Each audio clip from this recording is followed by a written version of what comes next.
Welcome back to the Growth Island podcast. Today, I got a guest on that I got recommended for the last 2 years. So 7 really, really good people said you need to talk to this guy on your podcast, but you also need to meet him in real life. He is a wealth of knowledge, and more importantly, he's just really, really nice to spend time with. So when I was talking with Julia from the Biohacking Congress, which runs in Miami, the 16th or 17th of October this year, she introduced his name again, and I was like, okay, now I definitely need to get this guy on because I wanted to talk to him for 2 years. So this was a lovely opportunity. So today I got Bob Troia on. Bob Troia is also known as Quantified Bob. We'll get more into that. But he is, you say, one of the pioneers in the biohacking and quantified field, and one of the people that are actually testing and sharing knowledge in a good way. And one of the keywords that I got whenever I hear his name is, well, this is a guy that's really honest, and it's a guy that actually tracks and shares in a proper way. So that's why you need to talk to Bob. Not just because he's been featured in many news and magazines and so on, but because of his approach of actually doing these tests. So Bob, thank you so much for finding the time to come on the show. Yeah, thanks for having me on. Great to be here.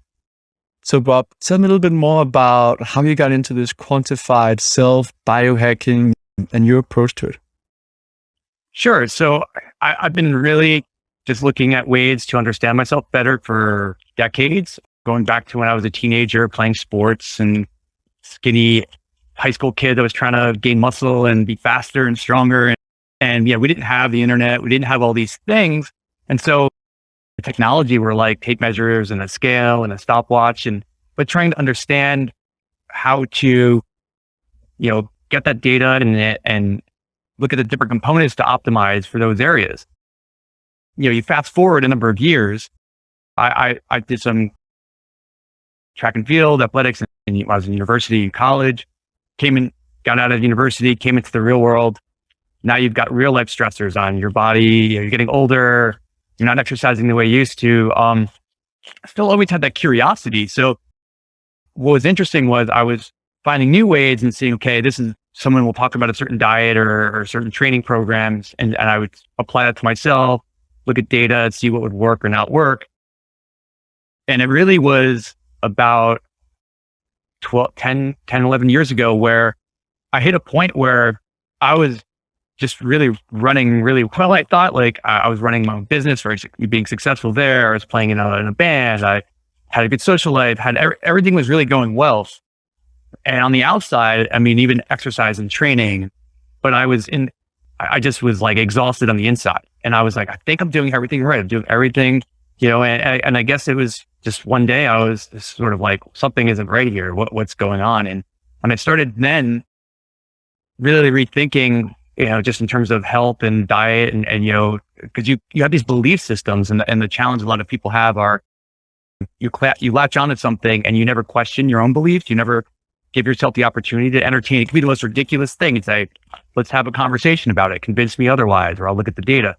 And so, I started looking more into the areas of functional medicine, getting into really what's going on the inside, not, the symptoms, kind of like you hear about what the cause is. And that was a several year long process, just really uncovering the layers of just, okay, I've got fatigue, I've got these other issues.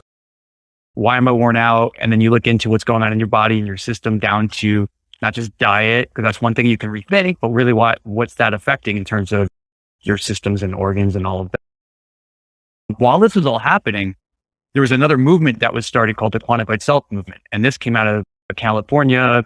Kevin Kelly, who was the creator of Wired magazine, kind of coined this phrase. And you've heard folks like Tim Ferriss early on talk about these things. And that really came down to finding a community of people that were using data to gain more self-knowledge. So there was no one was talking about biohacking. This is just about using data.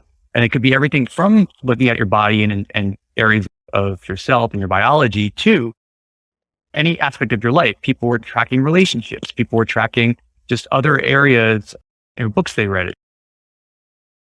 But there was an overlap. We started seeing a lot of people who were using this information, including myself, to kind of run these self experiments and look at data in ways, where you're trying to find correlations, not just that I do this and this is the result, but maybe it's some combination of things that had a +1 = 3, let's say, for that. A few years later, we really saw the emergence of biohacking.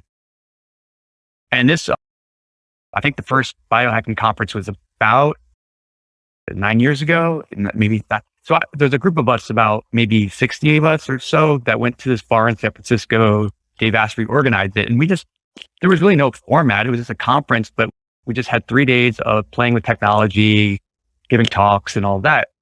And what I realized there were a lot of those people, there were some that I knew from the Quantified Self kind of a community, but there were a lot of people who I didn't know. They're coming from other areas of athletics and performance and the research community. And what we saw was the Quantified Self people are really into understanding themselves through data.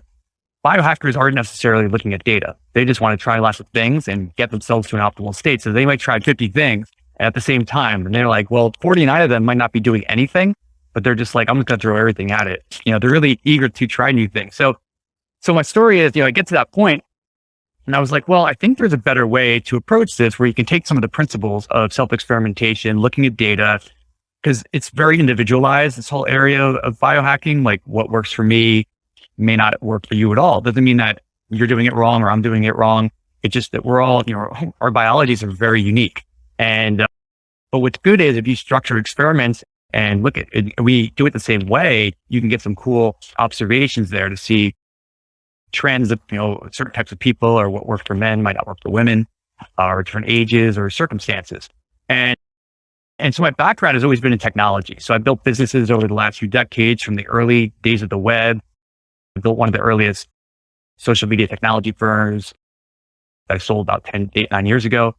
And it's really just been over the last few years where I've been able to sort of marry more of the passion and purpose, where I can put my head down and not just make this like a hobby, be focusing more on how can I apply a lot of what I've learned over the last 10 years into developing solutions, or just taking things a step further in terms of marrying the biology and technology and self-experimentation.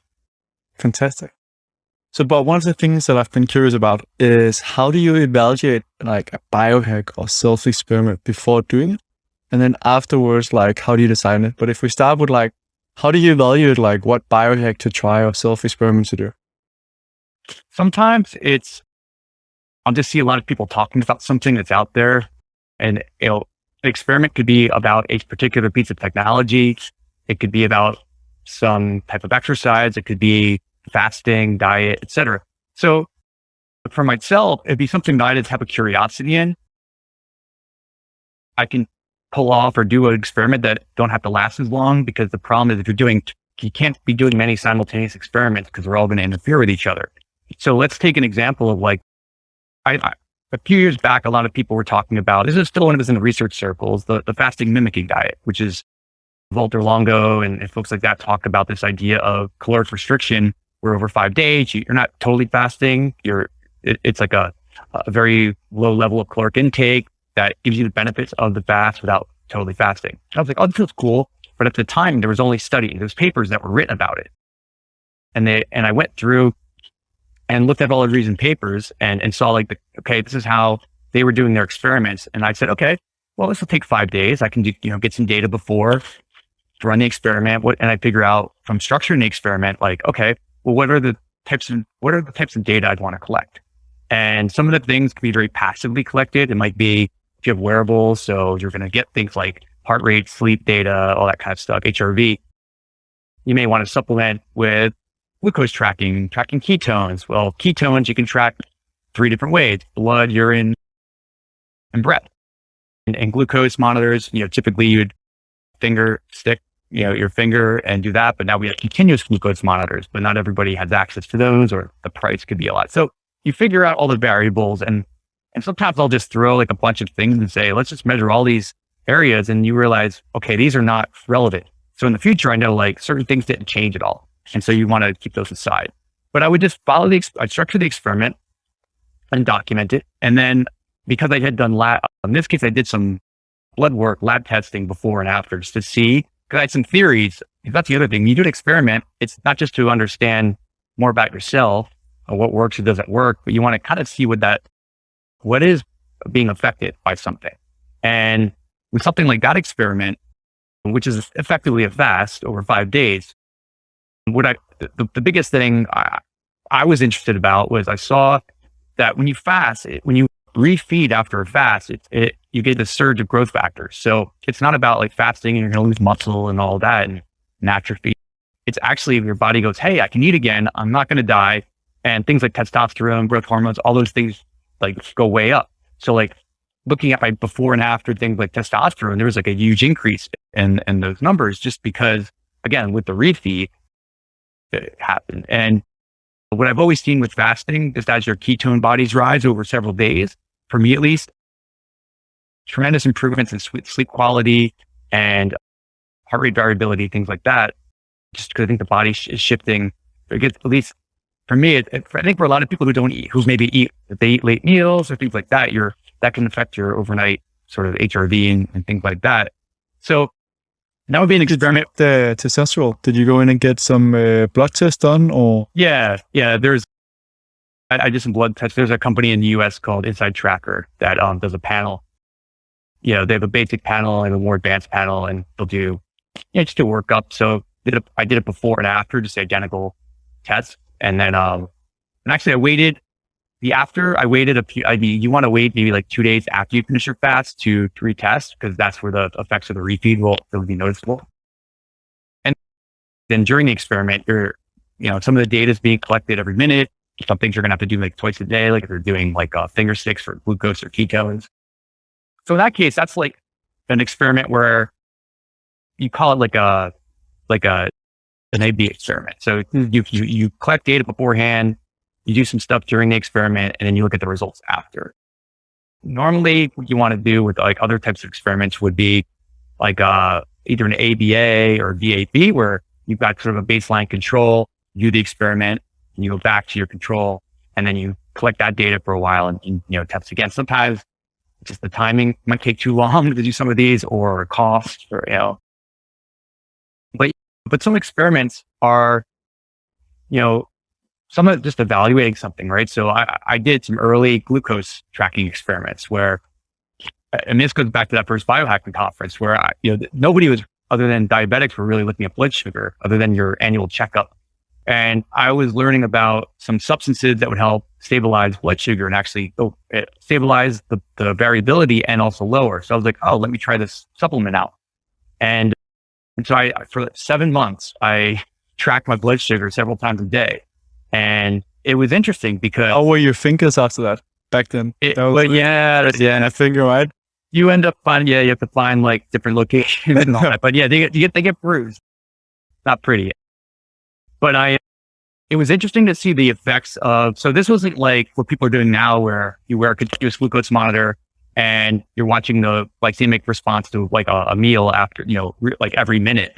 This is like looking day by day trends, which is where I started, because that was, think of like as things get better, we get more granularity to them. So we started off with 1 or 2 readings a day, and I would get my baselines and I would see the effects of here's my normal numbers. I tried out some supplements, saw how those have actually had an impact. Got off the supplements, wanted to see if things would go back to where they were, assuming that everything else in my life was constant.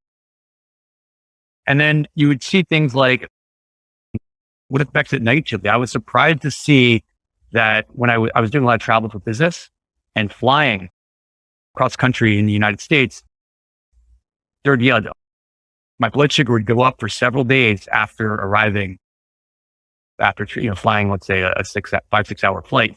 And so it's basically like a stressor on the body. And so, you're seeing that number go up. There are definitely times where certain days, my blood sugar, my morning fasting numbers would be much lower. And then I looked at my data. It's like, well, I was playing football, the nights before, and so the exercise in the evening, I was, that type of exercise would result in actually bring my blood sugar down overnight into the following morning, which is kind of cool. So you can get these general observations you're learning about yourself. And then if you fast forward a few more years, we get into things like continuous glucose monitors. I was able to then, take some of these experiments and elaborate on them even more. So now we can see just kind of baseline, okay, what happens in my body over 24 hours? Like one thing you can't do with a finger stick is see what happens while you're sleeping. And if you look at your sleep data, you might see little disruptions overnight. And when I overlaid my sleep data with my glucose data, I realized that my blood sugar was actually dipping at certain points overnight. I was going hypoglycemic, and your body's going to kind of wake up to get that cortisol surge to bring blood sugar back up.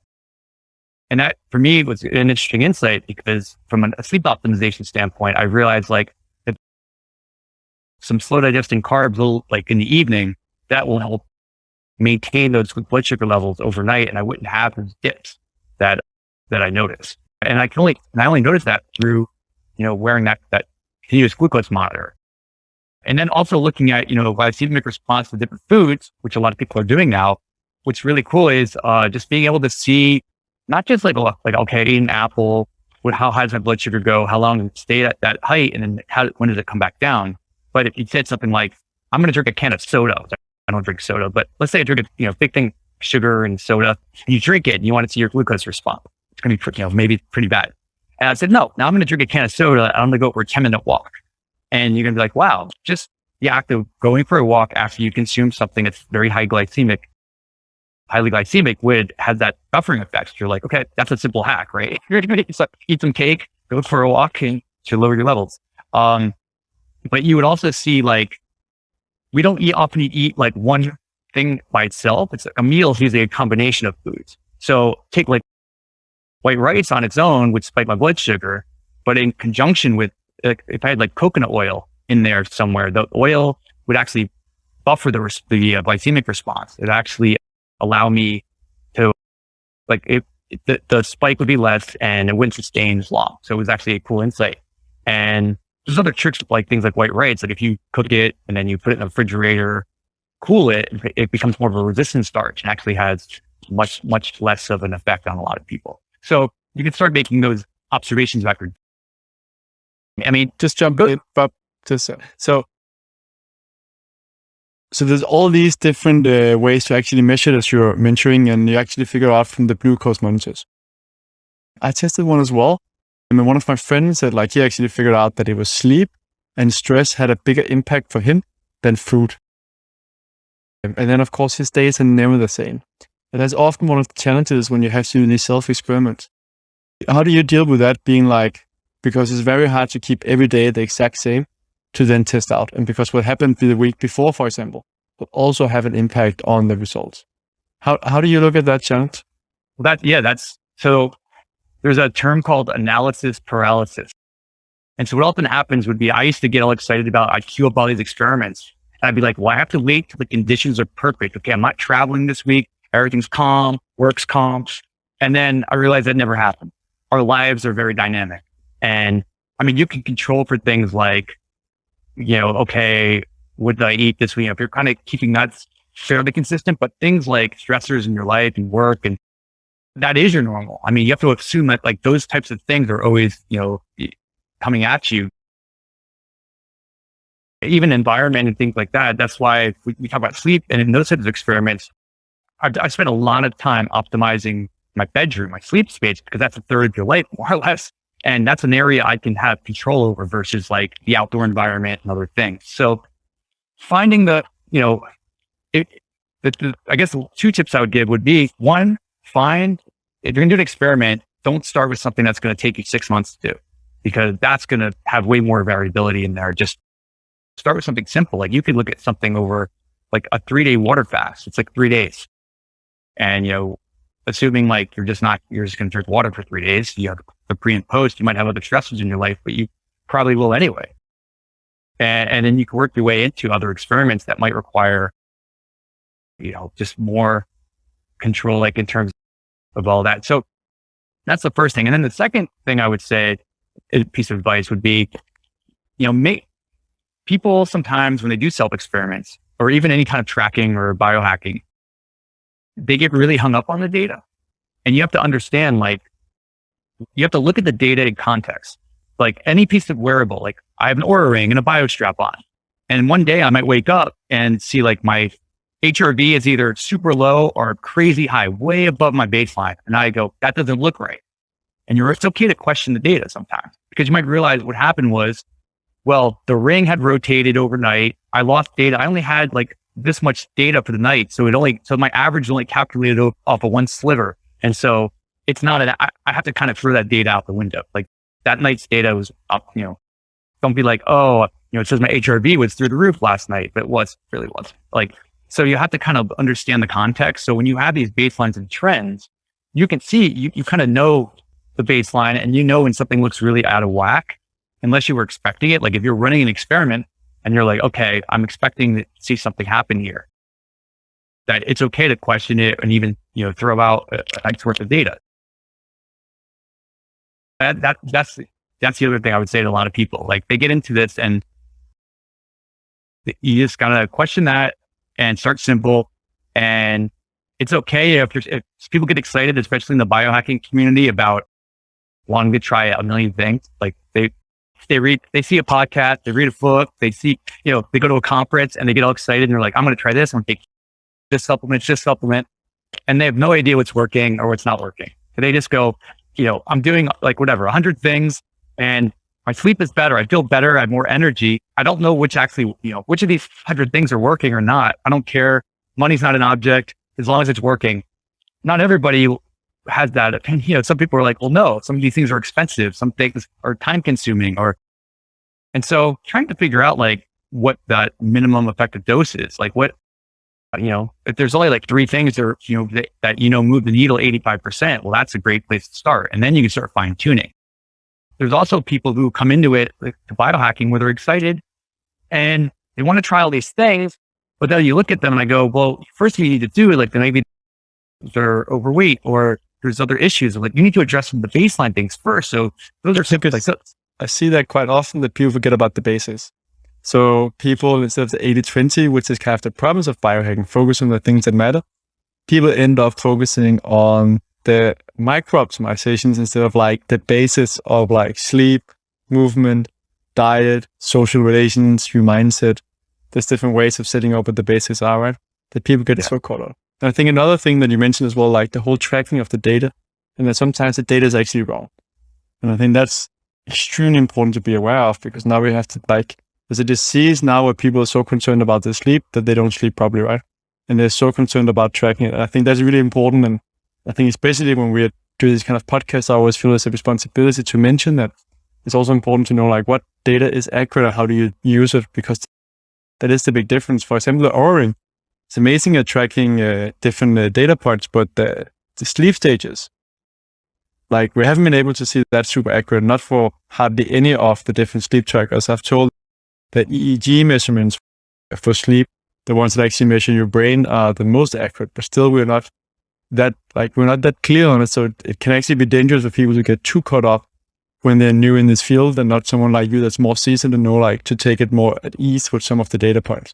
Yeah. I mean, I tell people as well, like the same, just what you were saying, like if you're tracking sleep and you're just starting out, the most important things I'm looking at are what time did you fall asleep? What time did you wake up? So how many total hours were you in bed? And how much, how many disruptions, how many times did you wake up or were awake, or toss and turn? Because to me, the sleep stage is secondary. Someone's complaining about not getting enough REM sleep, but I'm like, well, don't worry about the REM sleep. You have to figure out why you're waking up 20 times during the night.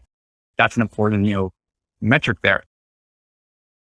I do think, with some of the wearables, so I think like the BioStrap device, they actually don't report on REM. Their algorithms are just like deep light awake. Because to your point, in their mind, they're saying, well, we can't, even if it's 65% accurate, we don't feel like that's what we want to show.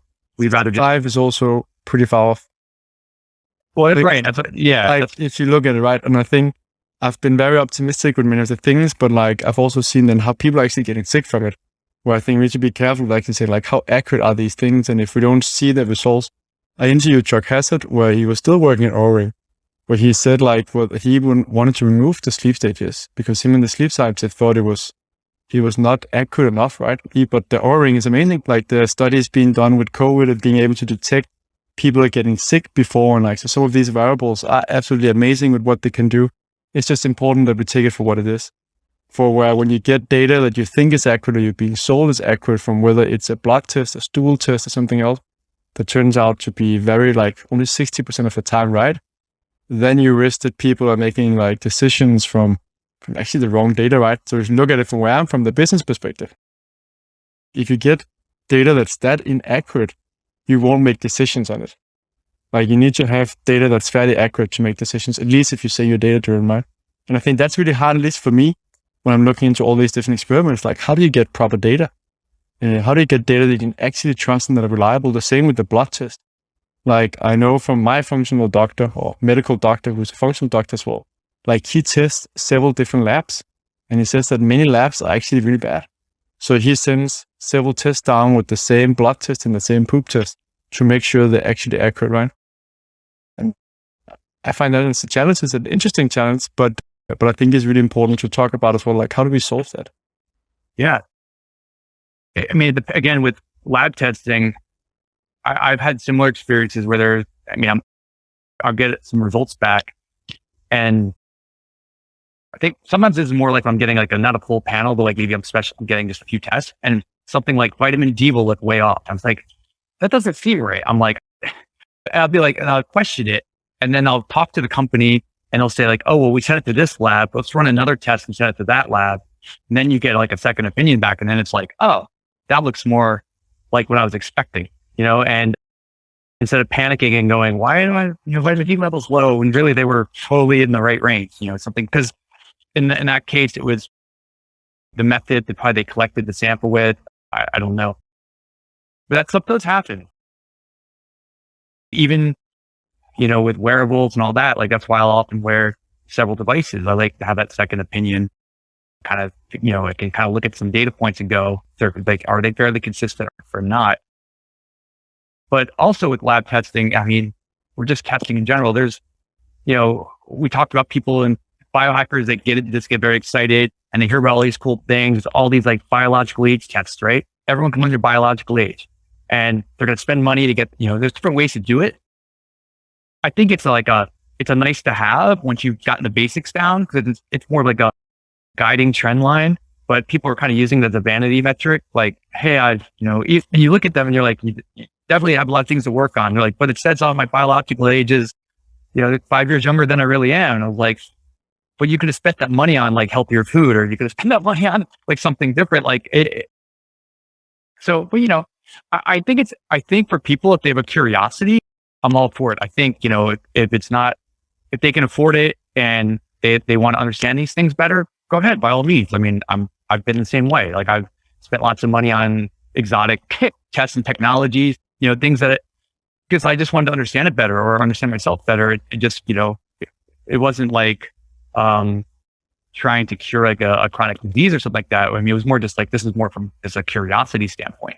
So I do think, when even the people who want to help support, like a lot of new companies out there, and they need folks like us that are not the mainstream market of consumers to help support them early on. And you have to realize like things are going to be rough around the edges sometimes. They're still building, they're iterating on their products, they're iterating, so if you go into that with that mentality, then it's like, cool, and you feel like you're on the bleeding edge a little bit more, but you're going to question things a little more. But a question I often get is like, all of this tracking, doesn't it just make you a lot more stressed tracking all the stuff? And the answer that I normally give is like, it really depends on how you use it. Like, I don't feel stressed about it. I feel empowered. But I also know that some people actually feel very stressed about it. How do you go about that? And like, you must be getting this question way too often. Like, you are the quantified guy that has so many metrics. Isn't it too much? Well, one thing to clarify is I track a lot of things, and a lot of it is being done passively. I don't track everything all the time. So like, if I'm tracking continuous glucose, I've worn a sensor multiple times. They last about 2 weeks. Do I have to always be wearing one? No, because like, I kind of understand my trends. Like I know, okay, unless I want to do another experiment, then I'll be like, okay, I know I'm going to wear one while I'm doing these other experiments, but it's not like obsessing about collecting all this data. Like certain things, once you've got a sample size down, other than the passively collected stuff, I think it's important to have, like, I've gone back and looked at, 15 years of my body composition data, which was kind of cool because you can see the trends, like at times in my life, things that were happening, told a story.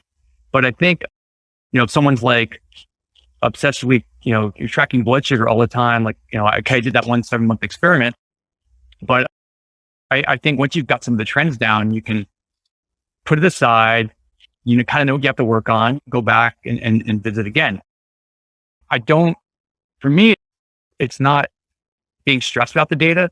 It's that I have the data. Even if I'm not using the data, I have the ability to go back in time. So 5 years from now, I can go back, look at some data and go, oh, because maybe there's new information, new things we have in the future that we don't know about now. And because I have the data, I can go back and look at it. If I don't have that data, that's a problem, and for me at least, just because I can't, other than, getting like people who get an annual checkup every year and have like one data point for blood sugar. That's really not telling the story. Because even that blood sugar, like if your lab test was scheduled for first thing in the morning when blood glucose rises for the first hour, so it's probably gonna look higher than it really, your baseline would really be. So I think for most people, it's like, start simple. I mean, that's my advice, is just start simple. Like, you don't have to be tracking everything. Don't feel like it. If it's things that are passively collected, by all means, track it. If it's like, you're wearing a wearable or multiple wearables or using certain apps and tools, yeah, it doesn't take any time out of your your day to do it. It's just that when it's things like, you have to sit, like, I'm tracking, like, I'm using a device that tracks my metabolism. So I can track whether I'm using, what balance of carbs versus glucose I'm using for energy. So you use it before exercise, after exercise, wake up and you can do it all day. There's a device called Lumen. Yeah. It's a breath device that you breathe into it, and it's measuring CO2 on the breath, and it gives you what's called the RER. It's a ratio, basically a rate of like what balance of carbohydrates versus fats your body is using for energy. So like if you're fasting and you wake up in the morning and you flow into this thing, it's probably going to say like you're you're totally utilizing fats right now for energy. But there are times where you can do a really hard strength workout in the afternoon. It's going to tell you like, eat 2 servings of some fast digesting carbs right now, help you power through the workout. That's just going to get separated in the muscle. And then you test it an hour after your workout, and you're like, no, you're fat burning again. So, or you do a fat burning workout, like maybe you do some HIIT or something like that. And you test and you realize like, look, I did this intense workout. I'm not burning necessarily fat right now while I'm working out during these 20 minutes, but 2 hours from now, my metabolism is elevated and my body is shifting to use, fat for energy.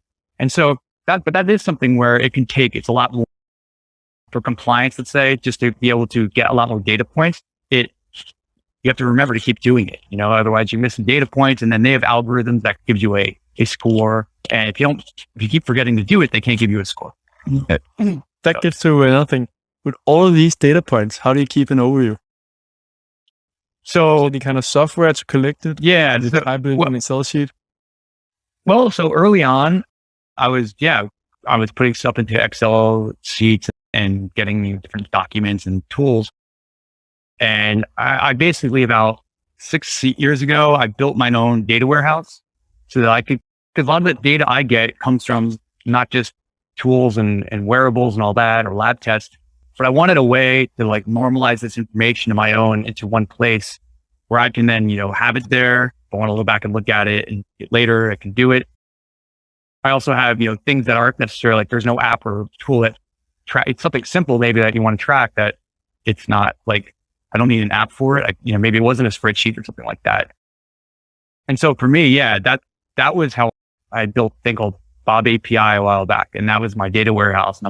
And now it's like, even the way I'm storing data and all that, I'm refactoring all of that into a newer version of it where I can do like more robust sort of insights into what, the data that's in there. So you use the different APIs, or you take off the data and manually put in? So early on, yeah.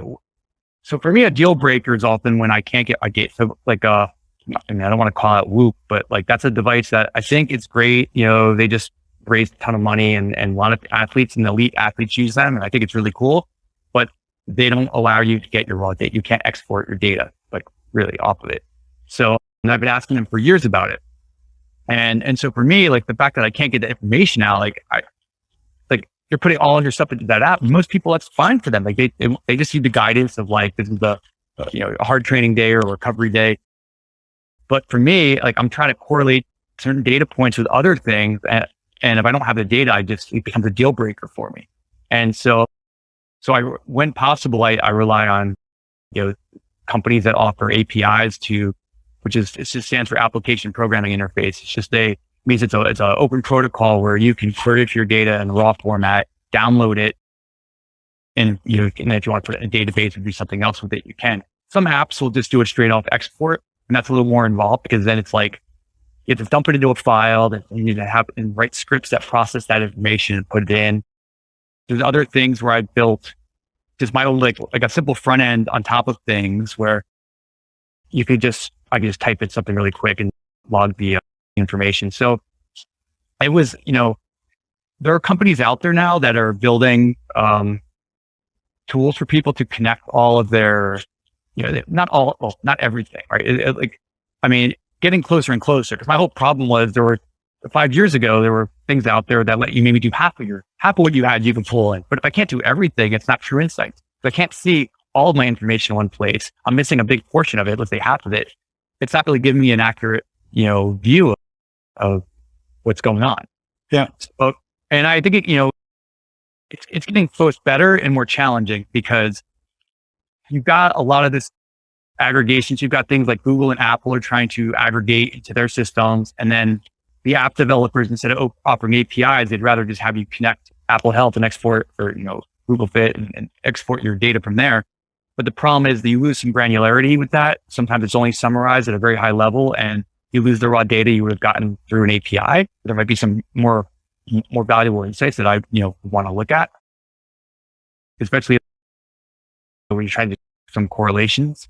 But but for the average person, I think they can use some of these tools are out there are great. I think for people who are just like, look, I just want to connect a few things. I want to have something. One of the top tools for that, Bob, that you know about. So if you're a developer, there's actually a platform called Human API that I think they offer a free API where they let you connect you can connect different devices. They have a commercial business where they're working with like insurance companies and all that to help them. They use their architecture essentially, but they also offer a free, a version of that. If you're someone who's more just like, I just want to connect some stuff and have a nice dashboard to look at things, there's a tool called Heads Up Health that's out there that I think they connect to a lot of wearables, and you can also pull in, I think, like some lab testing and other things. And I think for a lot of people, that's a pretty good place. And if you want, if you like looking at data, more visual, there's an app called Gyroscope that does really beautiful data visualizations. It's all, but again, to me, that's for people who just like to look at the data, but from that standpoint, you're not really getting into digging deep into it. And what's cool is now we're seeing a lot of companies that are, let's say they're coming from more of the lab testing kind of, more of the startup space, not the big labs, but the companies that are offering very specialized testing. So some companies are building, they're building apps that integrate with the continuous glucose monitors, right? So you can put in your certain other data points and then marry it with the glucose data. And we're seeing that kind of aggregation. But again, that's not giving you the full view of your life. It's just saying that's an app, but it's a snapshot of it. And so I think if someone's trying to take a more experiment driven approach to some of this, they're allowing you to do that. Because they're letting you say, create not experiment per se, but you can say, okay, I took, this supplement for this period of time. And then if you marry that with the data, you can say, was there an impact there? I think those are fine to start with, that people can go Google and look up. Time is running, so I want to make sure we get around some other stuff as well. If you had to quick sum up the 3 biohacks or experiments that you've done that you think made the biggest difference for you, what would some of them be? The biggest ones, I would say the experiments I've done around fasting for me, whereas pretty just for me to understand about my body and why the importance of letting your body have a reset. I mean, I'm not doing it for weight loss or anything other. It's really just because my body periodic resets, and it has really profound effects. To do like, I do different length fasts quarterly versus like a longer one, maybe once a year. How long? The long one's usually like a 5-day. Okay. 5-day, just water fasting though. Intermittent fasting, like doing most days. Yeah. So probably like 5 days a week, I do more like an intermittent fast. I probably have some coffee in the morning, eat lunch early in the afternoon, and a dinner. Yep. So pretty much 2 meals. Yeah. Good. And this was my week. But then my, you don't see your body sometimes. If I'm training really hard during the week, exercise, like it might be a night where like one night my body's just like, it's craving carbs, like not unhealthy carbs, but it's like, you need the energy, you need to fuel up for the workout that you're going to have tomorrow. And I'm okay with that. Like I'm not, I'm keto adapted. Like my body can shift fuel sources, but I don't prescribe I'm not saying like I'm all in one camp or the other. I just try to follow a pretty consistent diet, but yeah. So for me, that was, just eating. Fasting one. What's the second one? I did a lot of experiments around understanding my indoor environment. So air quality, water quality, EMFs, things like that in my home. And I wrote like several blog posts. I think I did a 3-part on it. And for me, it was like, I live in New York City. So the environment, the outdoor environment is a certain state. I can't control the outdoor environment unless you move or do something else. But I have control over my indoor environment.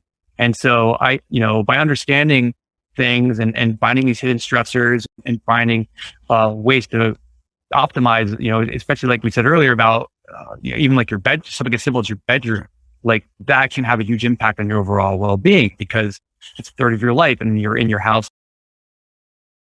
Which more important even now, because I think over the last year and a half where many people were stuck home or working from home versus maybe going into an office, you're here, you're not just here in the evening and you do it in sleep, you're here all day. So doing an experiment and just, really just understanding the effects of, these hidden stressors around the home, whether, you might think your home's clean and all that. And, just like I'm looking at on my computer, like if I look up Wi-Fi and see the number of Wi-Fi hotspots that just around, just everywhere around you. And, like this is within a block of my home, you definitely want to do things to kind of mitigate some of that. I would say that would be the second, the one that was a pretty big set of experiments that worked for me. And then, I would say the last one would probably be just really diving deep into all the blood sugar tracking, and then marrying that information with other data points, like in terms of having an impact, because I often will overlay that information into other things. So, whether, we talk about blood sugar and fasting, but exercise and diet, it seems to have an effect. And I think for most people, it's one number. It's very simple to track. Like it's a very easy thing that you can track and plot a point day by day. It's not like a complicated, sort of thing. And so I think for me, it like just understanding those effects. I've done a lot of exotic things. We could talk about things like peptides and all of that. So I don't know if the audience is it's a little more out there, but there are things that I've experimented with that have had pretty profound effects on my body.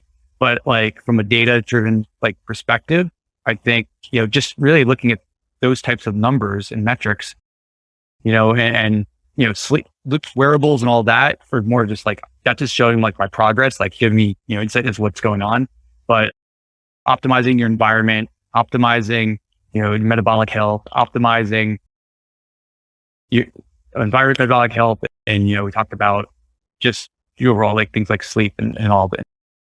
That to me is really in stress, obviously, are the areas that everyone, doesn't matter how advanced or beginner you are, those are all areas people want to focus on. Agree. Before rounding off, what's one thing that you're pretty excited about testing these days or trying out? Ooh. So I've got lots of things queued up. The challenge has been, the inability to like really travel and do other things. So one thing that I'm looking to do is, so with body composition testing, we went from like standing on a scale, getting these impedance scales, we can get your body fat. And then we've got like DEXA scans, which have like a low level of radiation. And now they're doing full body MRIs. And it doesn't use any radiation, but you get to sit, it's a full body MRI that you normally think of like when you have surgery. But what's cool is they can use that not just to like see your body and look at from a health perspective, like they can detect, they're doing things to detect like tumors and all that, but like just the simple as body composition, like these things can then give you the most accurate kind of like representation of what's going on in your body.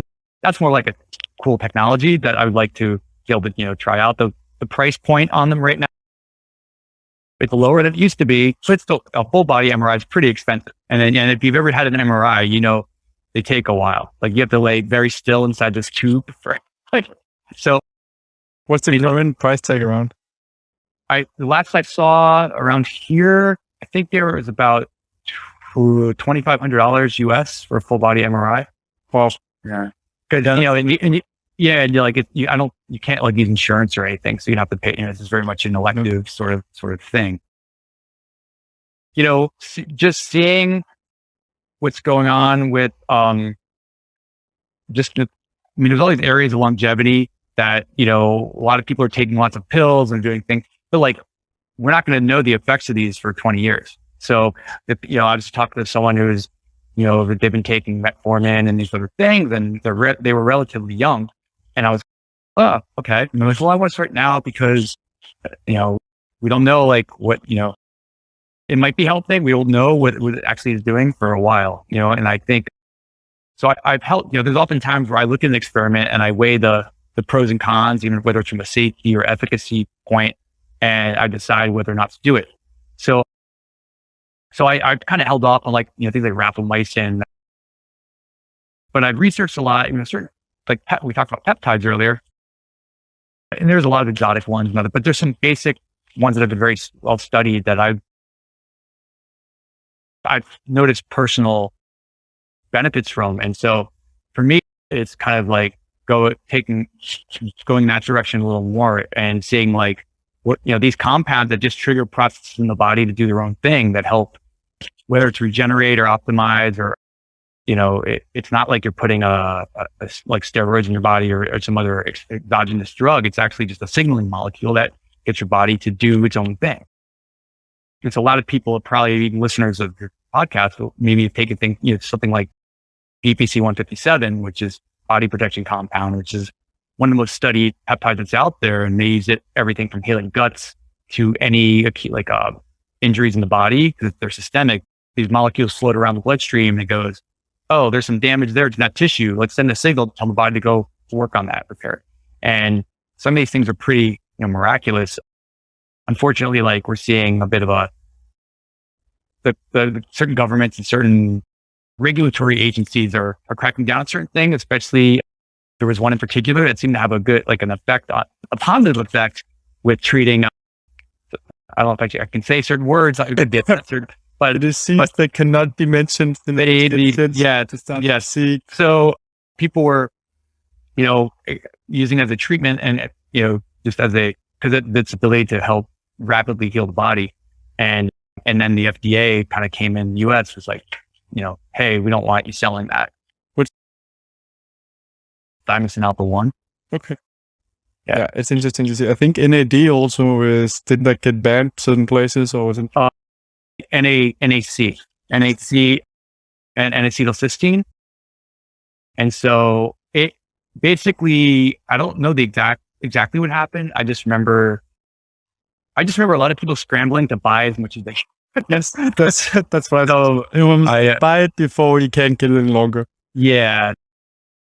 I'm not sure what the motivation there was. I think it's anytime, when there's something that threatens, it's not going to play conspiracy or anything, but I do think there are things out there that have been shown safe for a long time. Okay. There's definitely things out there that are fringy and new that they could say, okay, it requires more testing or understanding of it and research, but there are things that have been established and out there for a very long time. And, for them to suddenly say, no, we can't sell this, or, restrict access to doctors from having it.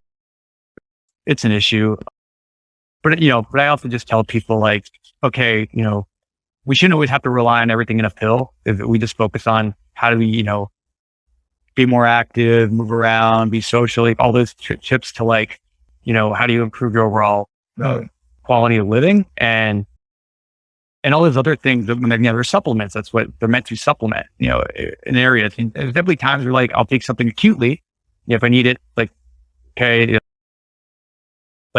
maybe something like an example would be like someone was like, they're hungover or there's, something, it's like, there's certain things you can take to help mitigate those effects on a very acute level versus just things like, okay, my normal supplement stack, which I've actually over time, shrunken down. Cause I'm like, do I need to be taking like 50 different things a day? I was like, no, I can whittle this down.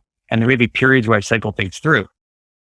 And I think we can, we end up with like these giant medicine cabinets full of supplements that, and we're trying everything out. And it's some people want to, because sometimes it's like these things they can help you, but they expect you to feel something. And it's more of like a long-term thing. It's like, if I take, let's say, vitamin D, do I feel necessarily different every day? Yes, no, yeah, maybe not. Versus like when people take certain supplements that like give them a boost of energy immediately, right? It's like, oh, and that's why people like these whole markets of pre-workouts and things like that are being sold because it's basically like you feel it, like it's like an instant like rush. But it's something that you're like, no, you just take this, or it's going to prolong your quality of living. Some people get it, some people don't. But yeah. Time's running, Bob. Where can people find out more about you? So one thing is they can go to the Biohacking Congress, which is down in Miami, the 17th and 16th of October. And they can see you speak there. Where else can people find out more about you? Sure. You can go to my blog, which is at quantifiedbob.com, or that's more like long-term blog posts, like experiments and things I've run. If you go to my Instagram, which is just Quantified Bob, or Twitter, that'll be where I'm sharing more like day-to-day things. Sometimes I'm showing things for real time. So maybe I'm setting up an experiment or showing up a piece of technology that may work its way into a blog post. Probably the two best ways. And the company, the technology studio that kind of working on, where we're building some cool products around everything from breath work to more health related things. We even built like a peptide calculator app because we were sick of spreadsheets. It's awesome lab.